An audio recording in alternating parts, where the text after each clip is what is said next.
And here we go, the Haunted Mansion. To start the Haunted Mansion, we want to make a square or a rectangle.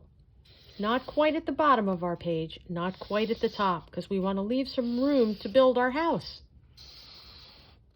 So there we go. I've left about a hand's worth of space at the bottom and 2 hands at the top. Now the next thing we're going to do is put a roof on our box, just a skinny rectangle across the top.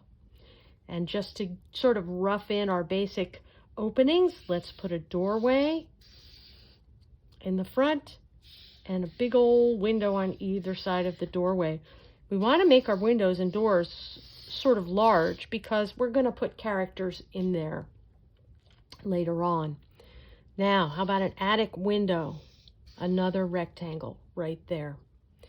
Next, we're going to put some triangles above our windows to add that dormer on the top, and rectangles or windowsills below. Now these are all kind of architectural details, and if you look around you in Philadelphia, you'll see a lot of houses that actually have these details. And the more stuff you add, sort of the more interesting your drawing becomes. But you don't have to add all of this. Now, in case we want to put another floor up there, let's put a little rectangle so we can build our roof up later on. Now next, we'll just sort of double up on some of these lines, add a little ornament to give it a little more depth.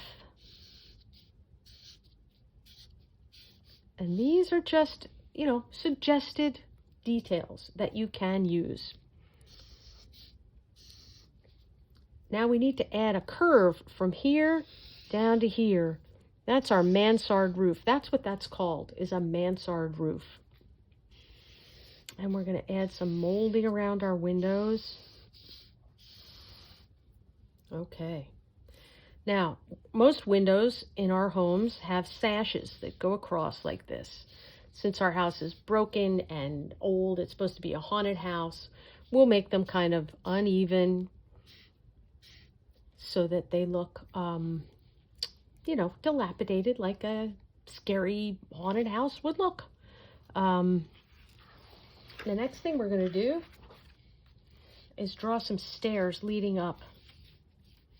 Oh, put a sash in the attic window. It's big enough. Okay, so to make stairs leading up to the front door, just rectangle, slightly bigger rectangle, slightly bigger rectangle, and it gives you the feeling that you're walking up the stairs, and that can be lots of fun.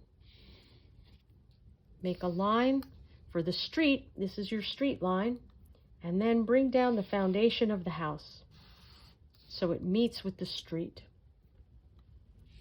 And just for fun, and so we can add some more characters, let's put some pretty big basement windows in there. We can put some eyeballs in there later if we want to do that.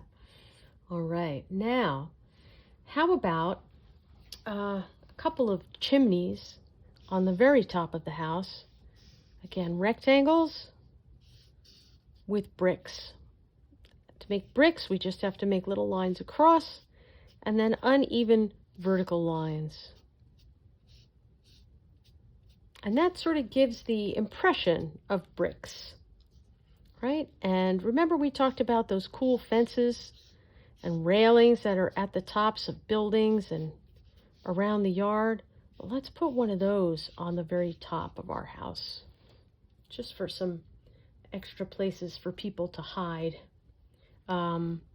Maybe a couple little ornaments here, right?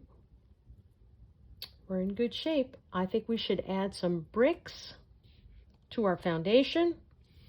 Just make these lines going across and then a few random lines going down, and it starts to look as if it were built from brick or stone or block or something.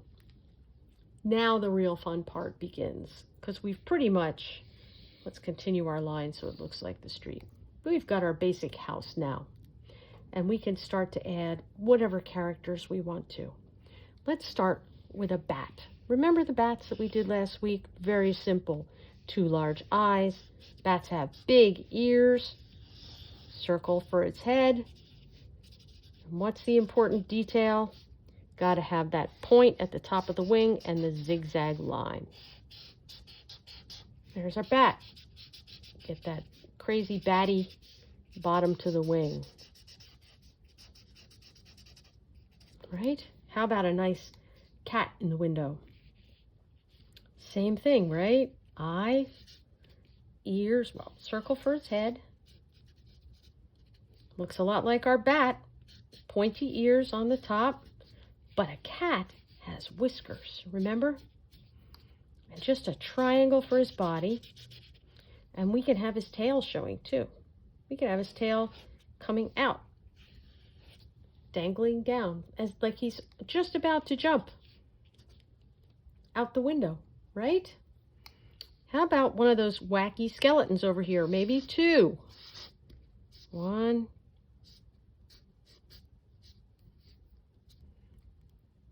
Right, and let's put another one.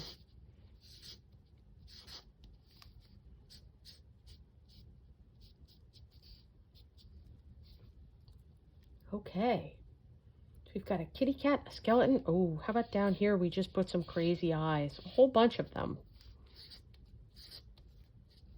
As if there were people in the basement. Or maybe this is just a 3-eyed monster. We could color in the background there. Whoops, there goes my dog.